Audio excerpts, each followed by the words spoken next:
Барлығыңызға сәлем, құрметті оқырмандар. Бүгін сіздерге сәбізден варенье жасап көрсететін боламын. Сәбіз жылдың 4 маусымында да бар. Қай уақытта болсын жасап жей берулеріңізге болады.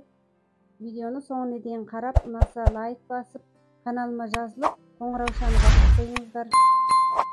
Астыңғы жағына пікірлеріңізді жазып отырыңыздар. Ең әуелі сәбізді аршып тазалап, жуып алған соң үккіштен өткізіп аламыз. Бізге 1 кило сәбіз керек болады, және оған жарты кило нават қосамыз. Болмаса, наваттың орнына қант қоссаңыздар да болады. Және де 1 тал лимон керек болады. Содан соң кастрөлге сәбізді саламыз, және үстіне наватты саламыз. Лимонның ішін сақтап майдалап турап алып қосамыз. Және де 2 стакан, яғни 400 мл су құямыз.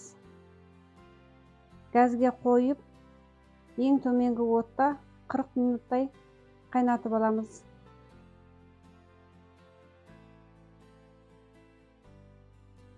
Араластырып тұруды ұмытпаймыз. Су сарқылып кетпеу керек, шамалы су болу керек. Содан соң 40 минут өткен соң блендердің көмегімен езіп аламыз.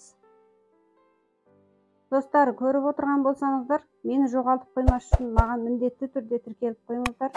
Алдағы уақытта сіздерге тіпті де көптеген жаңа рецепттермен бөлісетін боламын.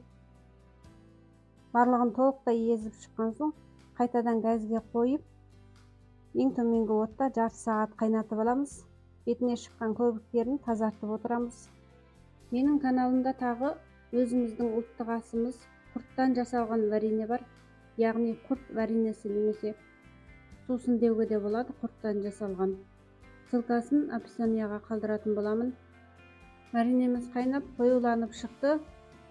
Суытып алып, құрғақ таза банкілерге құйып, тоңазытқышқа сақтап аламыз.